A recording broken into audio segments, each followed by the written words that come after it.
Yes, them have the heart of a pagan. The children have the heart of a lion, I know. Evil and move with Satan.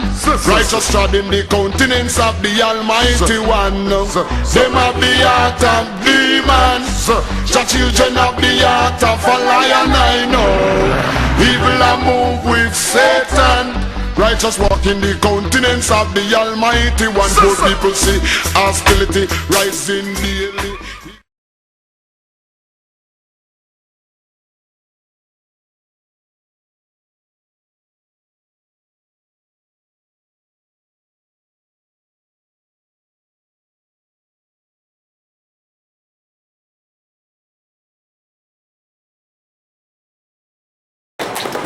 Shalom, DC.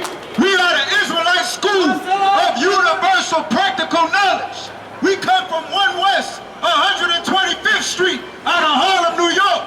We teach the truth according to the Bible that the blacks, Hispanics, and Native American Indians are the 12 lost tribes of the nation of Israel, the chosen people of God. Today we're going to bring out in the Bible that the white man is the devil. You hear us say this constantly, but we're going to prove today in the scriptures, in God's word, that the white man is the devil that the Bible speaks of according to God. Take me to Genesis 25 and 21. We're going to show you the history that God had recorded in the Bible of who the white man is and why God said he's the devil. You got that? 25 and 21. We're going to start. Genesis chapter 25, verse 21. And Isaac entreated the Lord for his wife because she was barren. Now Isaac went and he sought counsel of the Lord because his wife was having trouble getting pregnant. Isaac's wife was Rebekah, and she was having trouble getting pregnant. He went to seek the Lord. Read on. And the Lord was entreated of him. And the Lord answered. Read on.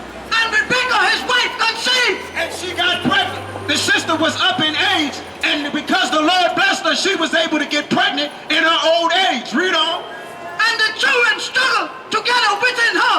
And it's saying the children, she was pregnant with children, meaning more than one child, and in her womb during her pregnancy, the children were fighting. Read on. And she said, if it be so, why I am thus? And she's saying, if it be so, if the Lord blessed her so she can get pregnant, and she got these children in her womb, why are they fighting each other? Read on. And she went to inquire of the Lord. Meaning she went to seek counsel from the Lord. Not she went and sought a prophet of God to give her clarity on what's going on. Read on. And the Lord said unto her. And this was the response that God gave her. Read on. Two nations. What is it? Two nations. Two nations. This is one woman with one husband. Got two babies in her womb, but God said two nations. Read on. And in their womb. Meaning two nations, two different races of people are inside of her at the same time. Read on. And two manner of people. Two manner of people. Meaning two totally different types of people that's in her womb. That's what she's saying. They in her womb fighting. Who's in her womb fighting? We gonna find out. Read on. Shall be separated. Shall be what? Separated. I thought God wanted everybody to be together. We're seeing here that this sister got two babies in her stomach and they fighting, and God is saying that he wants the babies to be separate. Read on. From their bones. Meaning from when they come out, the Lord don't want these two babies to be together.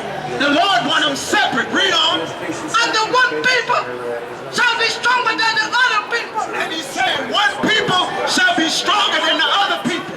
These two nations that are in our womb, these two people is talking about Esau, which is the father of the so-called white races, and Jacob, the forefather of the blacks, Hispanics, and Native American Indians. At this time, during her pregnancy, blacks and white people were already fighting while she was pregnant. And God said that they would be separate. There was always a beef between Hispanics and the North American Indians with the white man from the time that our forefathers had the children. This is what God is saying. Read on. And the elder shall serve the younger. And the elder child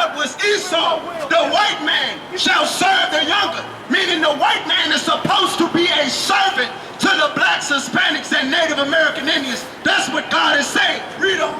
And when her days to be delivered were fulfilled, Now she getting ready to have the baby. Read on.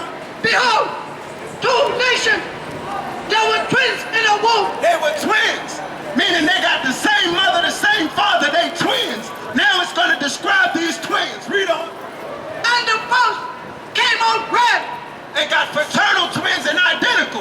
These twins are fraternal, meaning they don't look alike. Read on. all over, like a hairy garment. And the first came out red, all over, Now this is an indication about the first baby. The scriptures say that the first came out red all over. Read on. like a hairy garment. Like a hairy garment. Now the Bible gave a description of this baby because nobody on the earth looks like this. The Lord put a mark and had this baby born red for a reason. And basically, what the Bible is trying to bring out here when it says the first came out red all over like a hairy garment, where's that picture at? You look at the so-called white man, and you look at the definition of white. He calls himself white, but look at having put on a white shirt. That shirt is white. The white man is not white. He is red. He's a red man. Look at him. The so-called white man is not white. He's red. He got a goddamn nerve to call the Indians red when he's the reddest damn person walking on the face of the earth. But he'll lie and say that he's white because the word white means pure. It means clean. It means undefiled. The white man is the goddamn red man. And you the devil on the goddamn face of the earth. And then every wicked thing under the earth. You a vile beast, a savage. You need to be put to death. And I can't wait. It can't happen soon enough. That's what it's saying. Verse 25 again. Genesis chapter 25, verse 25. And the first came out red, all over, like a hairy garment. And it's saying the first baby came out red like a hairy garment. Like you see those pictures of the caveman, the Geico caveman.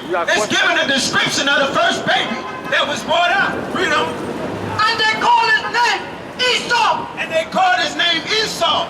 Esau meaning wasted away because the baby was born red and hairy all over. He said, this child is wasted away. That's what his father said when he saw the baby. Read on. And after that came his brother out, and his hand took hold on Esau him. Now notice, when it talks about the brother that came out, it didn't give a description. The other brother that came out was Jacob. Why didn't the Bible describe Jacob? The Bible didn't describe Jacob how he looked because he was born regular. He was a brown baby like everybody else on the earth. But the one people that was born red and hairy all over is talking about the so-called white man. That's who the Bible is talking about. He was born red and hairy all over. Why was this man born red? Take me to Genesis chapter 4. The Lord got a reason, and we're going to bring it out. Why the Lord had a baby be born red and hairy all over. Chapter 4, verse 12. That's what the Lord is saying. There's a reason why. The white man is not white, like he says. He's red. And the Bible just described this baby being born as red. Take me to Genesis chapter 4, verse 12. Genesis chapter 4, verse 11. And thou curse from the earth. Now this was talking about Cain and Abel. The background to the story is Cain slew Abel. He murdered his brother, and the Lord cursed Cain. Verse 12. When thou tillest the ground, it shall not henceforth yield unto thee. That was saying, now when he goes to till the ground, when the white man goes to work in the ground in the earth, it will not yield or labor. That's why the white man has to genetically modify the food in order for it to grow. He got to modify the soil, the seeds, the fruits, the animals, because the Lord said what? When thou tillest the ground, it shall not henceforth yield unto thee her strength. And meaning he got to use that he got the earth is not helping him. The earth is not yielding its white fruit. That's why he got to use blacks and Hispanics, our Hispanic brothers, to pick all his fruits and vegetables and slave and labor because the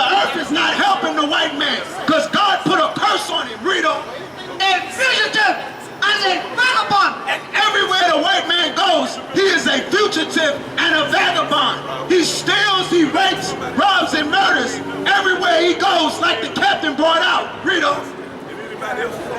A fugitive, meaning he's a wanted man. Everybody on the earth wants the white man for some crime he committed across the planet Earth. Read on. Shall so be in the earth. Meaning throughout the whole earth, the earth knows the white man as a fugitive, as some criminal on the run. That's why he got to start wars everywhere he go, because he's a criminal on the run. And Cain said unto the Lord, my punishment is greater than I can bear. Verse 12, when thou tillest the ground, it shall not. That's what the Lord is saying. The Lord is saying that he is a fugitive and a vagabond, meaning no home belongs to him. The white man steals everything that he had. He stole Europe. That's not his homeland. We're going to get you where the white man come from in the Bible. He stole America from the Native American Indians. He stole everything that he has. He stole the oil, the gold, pearls across the whole earth. The white man is a fugitive and a vagabond. No home. He doesn't have a home. That's why he's stealing everything. Read it. Shall thou be in the earth.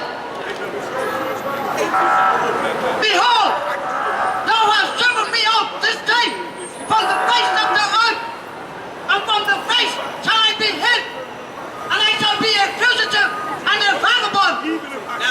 Now the Lord is saying again, everywhere he go, he's going to be a wanted man. He's a fugitive and a vagabond. He has no home that belongs to him. Read on. And the Lord said unto him, therefore, whosoever slayeth Cain, meaning whosoever slayeth this man, whoever killed this man, read on. vengeance shall be taken on him sevenfold. That's why if you do a crime against a white person, vengeance is taken on you heavier than if you do it to anybody else.